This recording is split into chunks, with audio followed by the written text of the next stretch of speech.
Hello everyone, आप mister best English Guru from स्पोकनट। आप सभी को रक्षाबंधन की बहुत बहुत शुभकामनाएं।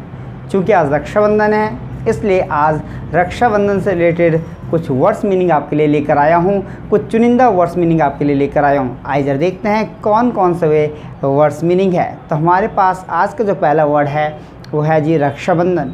यदि रक्षाबंधन की बात करें तो रक्षाबंधन को वैसे आप इंग्लिश में रक्षाबंधन भी कह सकते हैं। क्या कह सकते हैं? रक्षाबंधन ही कहा जाता है, लेकिन इसको लोग इंग्लिश में दूसरे ढंग से कहें तो सिबलिंग फेस्ट भी कहते हैं। Sibling fest. अभी सिबलिंग फेस्ट कैसे बना देखो। फेस्ट का मतलब हुआ कि फेस्टिवल, तो फेस्टिवल का हमने फेस्ट रख दिया, छोटा कर दिया। अब सिबलिंग का मतलब क्या होता है जी? सिबलिंग का मतलब होता है भाई बहन। यहाँ पे देखिएगा सिबलिंग्स का मतलब होता है जी आपका भाई बहन। तो जो त्यौहार होते हैं भाई बहन का त्यौहार होता है, तो ये बन गया आपका सिबलिंग फेस्ट, मतलब सिबलिंग फेस्टिवल। तो ये शॉर्ट में बनाया है कि सिबलिंग फेस्ट मतलब रक्षाबंधन। वैसे लोग इसे प्रोटेक्शन बॉन्ड भी कहते हैं। प्रोटेक्शन बॉन्ड या फिर द बॉन्ड ऑफ प्रोटेक्शन भी आप इसे कह सकते हैं, मतलब रक्षाबंधन। अब रक्षाबंधन की बात करें तो किसका त्यौहार है जी? भाई बहन का। तो भाई बहन को इंग्लिश में क्या कहते हैं? भाई बहन को आप इंग्लिश में कहेंगे सिबलिंग्स। क्या कहते हैं जी? सिबलिंग्स। इस दिन जो बहन होती है ना, तो भाई की कलाई पर क्या करती है? राखी बांधती है। क्या बांधती है जी? राखी बांधती है। तो किसकी कलाई पे? भाई की कलाई पे। तो कलाई की बात करें तो कलाई को इंग्लिश में रिस्ट कहते हैं। क्या कहते हैं जी? रिस्ट कहते हैं। कलाई की यदि बात करें तो कलाई को इंग्लिश में रिस्ट कहा जाता है। तो राखी बांधने से पहले सबसे पहले वो भाई को क्या करती है? तिलक लगाती है। बहन जो क्या करती है? भाई को तिलक लगाती है, मतलब टीका लगाती है, तिलक लगाती है। इस टीके की बात, इस तिलक की बात करें तो इस तिलक को इंग्लिश में आप तिलक ही कहेंगे। हालांकि बहुत सारे वर्ड्स हैं तिलक के लिए, लेकिन हमारे पास अब तिलक के लिए इंग्लिश में तिलक है तो हम तिलक ही कहेंगे। तो तिलक लगाती है। अच्छा, तिलक लगाने को इंग्लिश में अप्लाई तिलक आप कहेंगे। क्या कहेंगे? अप्लाई तिलक। तो अप्लाई तिलक का मतलब हो जाएगा आपका तिलक लगाना। क्लियर? और कहाँ लगाती है जी? माथे पे। तो माथे पे तिलक लगाती है।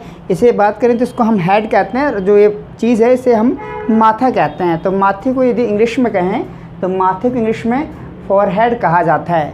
माथे को इंग्लिश में फॉरहेड कहा जाता है। और तिलक लगाने को आप इंग्लिश में अप्लाई तिलक कहेंगे। और नॉर्मल तिलक कहना हो तो तिलक को आप तिलक ही कहेंगे। इस प्रकार से आपके वर्ड मीनिंग्स यहाँ पे हैं। क्लियर? अब यहाँ पे देखिए, तिलक लगाने के बाद जो बहन है वो क्या करती है? भाई की आरती उतारती है। क्लियर है जी? भाई की क्या करती है? आरती उतारती है या फिर आरती करती है। तो आरती करने की यदि बात करें या फिर आरती उतारने की बात करें तो आरती उतारने को इंग्लिश में आप परफॉर्मिंग आरती आप कह सकते हैं। क्या कह सकते हैं जी? परफॉर्मिंग आरती या फिर प्योरिफिकेशन सेरेमनी। Purification ceremony. तो प्योरिफिकेशन सेरेमनी का मतलब भी होता है जी आपका आरती उतारना, मतलब शुद्धिकरण करना। इस प्रकार से आप कह सकते हैं। या फिर to perform the ceremony of aarti, आप ऐसे भी कह सकते हैं to perform the ceremony of aarti. इसका मतलब भी हो जाएगा आपके जी आरती करना, आरती उतारना, आप ऐसे कह सकते हैं। क्लियर? जब आरती वगैरह उतारती है, भाई के हाथ पे राखी बांधती है। अच्छा, राखी बांधने की बात करें, सबसे पहले देखते हैं राखी को इंग्लिश में क्या कहते हैं। राखी को इंग्लिश में कहा जाता है सिबलिंग बैंड। भाई बहन के जो है ना बैंड बन जाता है, तो सिबलिंग बैंड आप राखी को कह सकते हैं। नहीं तो राखी को इंग्लिश में आपने राखी ही कहना है। राखी हमारे पास प्रॉपर वर्ड है, तो आप राखी को इंग्लिश में राखी कह सकते हैं। क्लियर? अब देखो, जब राखी वो बांधती है तो राखी बांधने को क्या कहेंगे? आप यहाँ पे कहेंगे टाई राखी। क्या कहेंगे जी आप? टाई। टाई का मतलब होता है जी आपका बांधना। और उसके बाद राखी बांधनी है तो आप टाई राखी का इस्तेमाल कर लें, या फिर टाई सिबलिंग बैंड का इस्तेमाल करना है तो आप कर सकते हैं। नहीं तो आप नॉर्मली टाई राखी का इस्तेमाल आप करिए। क्लियर? अब जब राखी वगैरह बांधती है तो वो भाई को क्या करती है? मुँह मीठा करवाती है। मीठा करवाती है जी, मुँह मीठा मतलब मिठाई खिलाती है। अब देखो, मुँह मीठा करवाने के लिए हमारे पास वर्ड की बात करें तो हमारे पास है स्वीटन वंस माउथ, मतलब किसी के मुंह में मीठी कोई चीज़ स्वीट कर देना, मतलब उसको मतलब मीठा कर देना। ठीक है जी? तो स्वीटन वंस माउथ। तो स्वीटन वंस माउथ का मतलब बन जाएगा कि किसी का मुंह मीठा करना। या फिर ऑफर स्वीट भी आप कह सकते हैं, या फिर फीड स्वीट भी आप कह सकते हैं, मतलब किसी को मिठाई खिलाना। ऑफ़र करना मतलब किसी को मिठाई ऑफ़र करना, तो ऑफ़र स्वीट का आप इस्तेमाल कर सकते हैं। या फिर स्वीटन वंस माउथ का भी आप इस्तेमाल कर सकते हैं। क्लियर? जैसे अगर मैं कहूँ कि उसे मिठाई खिला दो या फिर उसका मुंह मीठा कर दो, तो क्या बन जाएगा? स्वीटन हिज माउथ। क्या बन जाएगा जी?